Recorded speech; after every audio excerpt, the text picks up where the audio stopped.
Olá, eu sou o professor Denilson Teixeira, sou professor de Educação Física, docente do Departamento de Educação Física da Universidade Estadual de Londrina. Hoje eu vou falar para vocês sobre a prática de atividade física, sobre o comportamento sedentário e doença de Alzheimer. Os casos de demência, dentre eles a doença de Alzheimer, têm aumentado consideravelmente.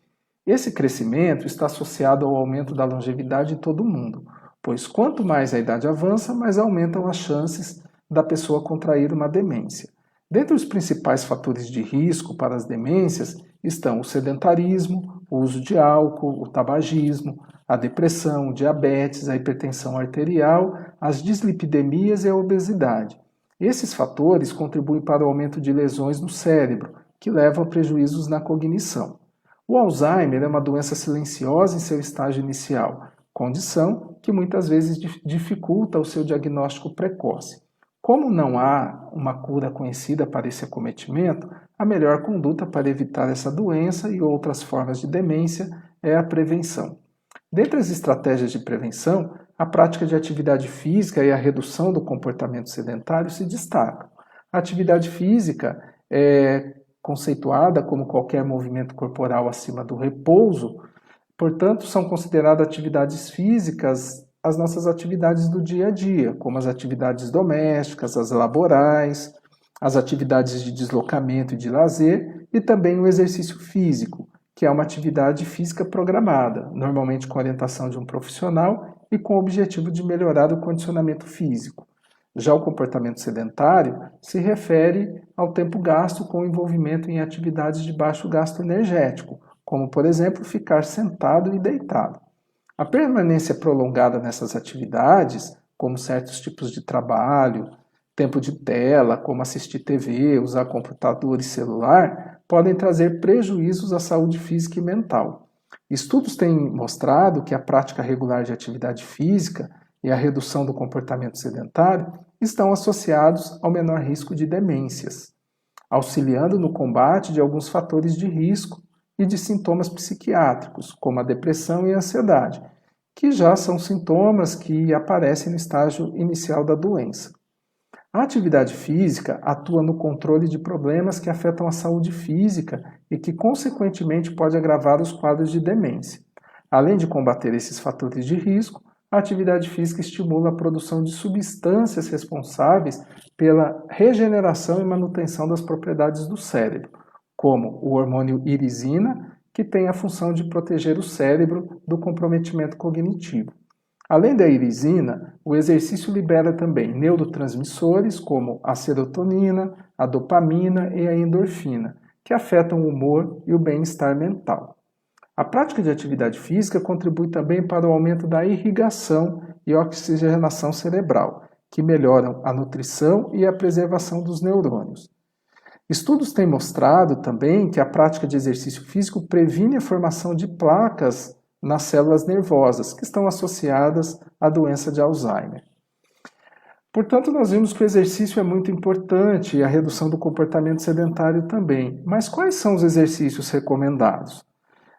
Várias pesquisas têm mostrado que os exercícios aeróbicos eles são muito importantes e ajudam na prevenção de demências. Os exercícios aeróbicos são aqueles exercícios de média a longa duração, com intensidade moderada, a vigorosa, que são os exercícios de caminhada, as atividades de caminhada, a corrida, o ciclismo, a natação, a hidroginástica, a dança, entre outras atividades com essas características. Os exercícios resistidos, que são os exercícios para a força muscular, a musculação, por exemplo, também são muito importantes, porque melhoram a condição de força do indivíduo e também fazem com que o indivíduo tenha mais disposição para realizar as suas atividades do dia a dia. Portanto, o indivíduo que tem uma boa condição muscular ou aptidão muscular, esse indivíduo normalmente é fisicamente mais ativo. Outros exercícios que são importantes são exercícios que estimulem também mais especificamente a cognição, como os exercícios neuromotores, que são os exercícios de coordenação motora, de agilidade, de tempo de reação e de equilíbrio corporal. Esses exercícios, quando trabalhados em conjunto com outras capacidades, eles são mais importantes ainda para a preservação da cognição, porque fazem com que o indivíduo execute várias atividades ao mesmo tempo, o que nós chamamos de dupla tarefa.